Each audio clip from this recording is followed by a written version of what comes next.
Bonjour à toutes et à tous, bienvenue sur la chaîne RC Garage 75 pour de nouvelles aventures.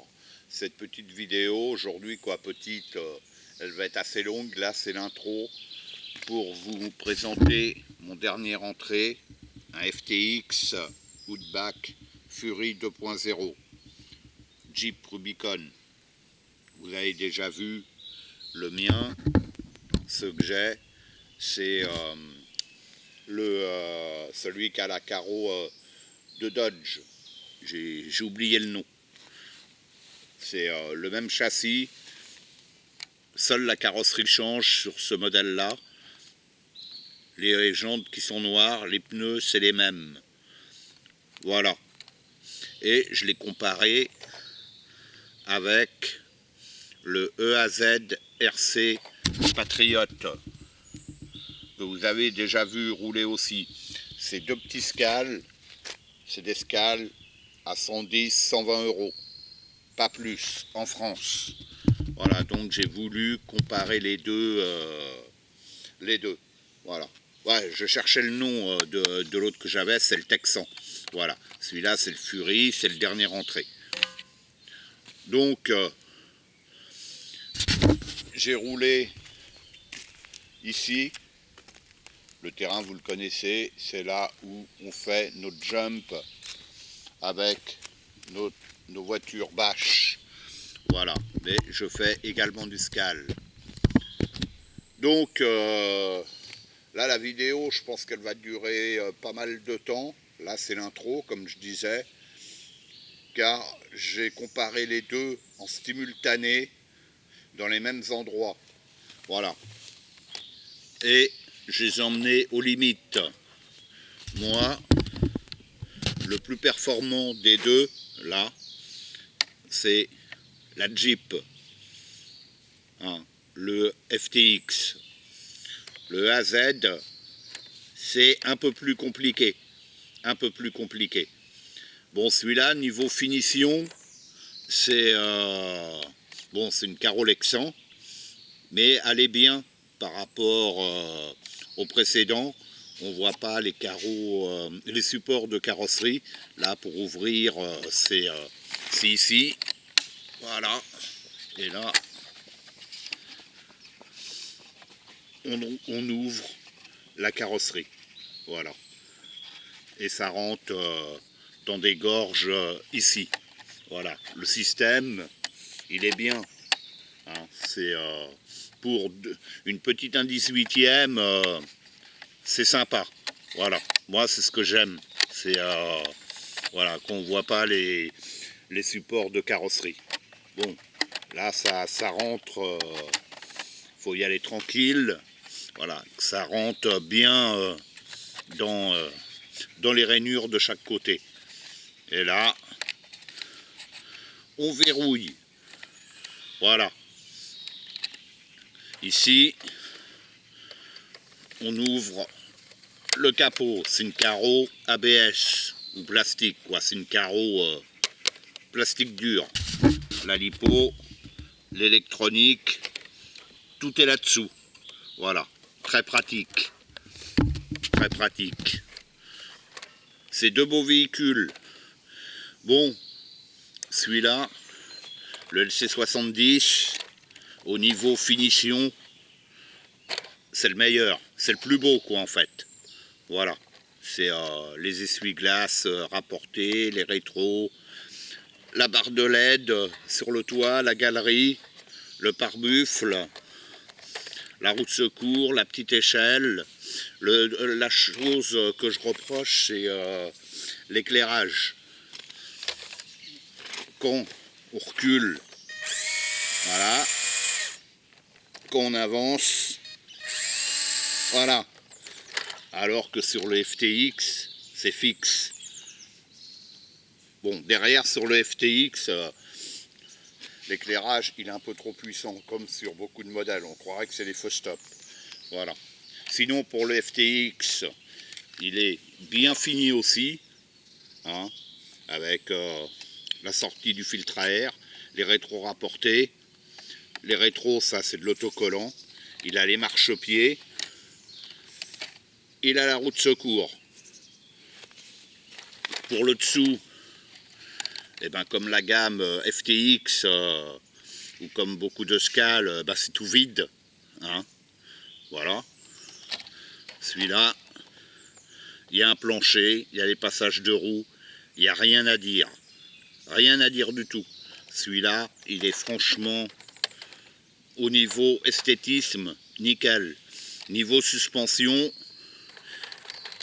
très souple. Celui-là, il est un peu plus ferme, et en plus il est livré avec des ressorts un peu plus durs. Alors, est-ce que plus tard, je vais pas mettre des suspensions un peu plus dures sur celui-là? Je sais pas. Voir pour changer des ressorts, je sais pas du tout. Les deux sont d'origine, aucune modif.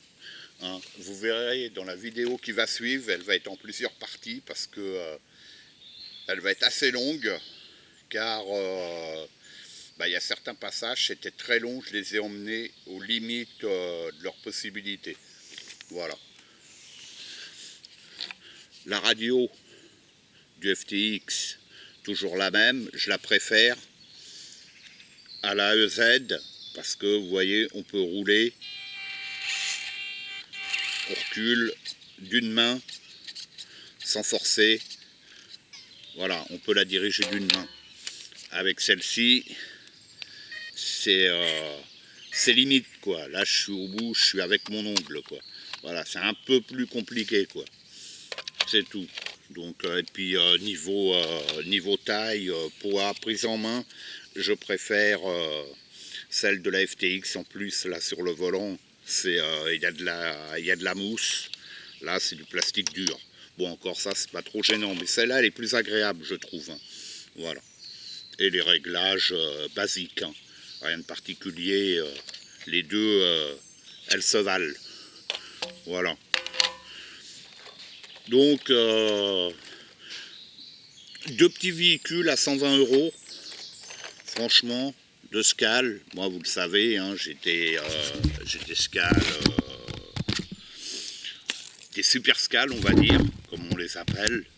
J'ai pas d'a priori entre des très bonnes machines et qui coûtent très cher, totalement différentes. Ça, c'est à l'échelle 1/18e. Il ne faut pas les comparer avec une échelle 1/10e. Impossible. La comparaison, on peut pas. Il faut comparer ce qui est comparable.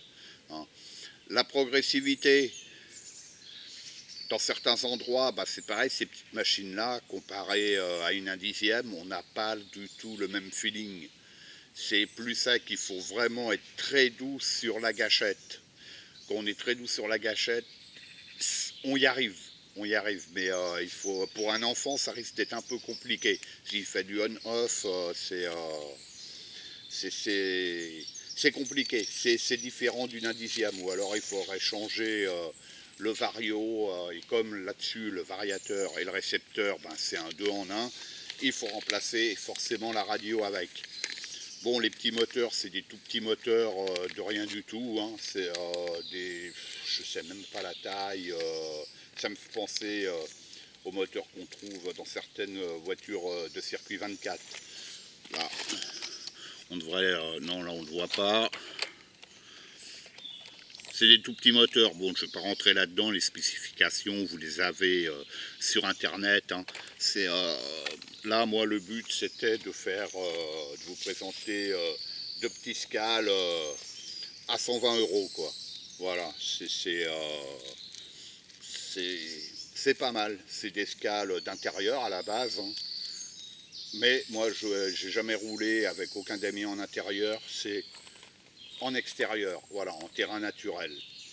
Et on peut se faire plaisir aussi avec ce genre de petits véhicules. Hein. On a toujours recherché la trajectoire selon comment on tourne la direction, le véhicule, l'assiette change. Le Scale, c'est spécial. C'est pas du bâche. Hein. C'est pas. Moi, j'adore les deux. Donc, mais avec ces petits véhicules-là, on arrive à se faire plaisir quand même. Vous le verrez dans les vidéos qui vont suivre. Et puis il y en aura d'autres. J'ai comparé aussi mes Axial Exis SCX24. Bon là on est encore un peu plus petit, hein, et j'en ai d'autres aussi à l'échelle 1.24. C'est à un moment ou un autre, je pense que je les sortirai tous, hein. En plus l'avantage, c'est tout petit, on les emmène où on veut. L'autonomie, bah là moi j'ai roulé pas 2 heures d'affilée, mais bon, je suis resté plus de 2 heures ici sur le terrain. Lipo toujours les mêmes, hein. Les lipos c'est des 300, entre 300 et 600 milliampères, c'est des micro-lipos quoi. Voilà, je vais en sortir une. Voilà, hop. Voilà, c'est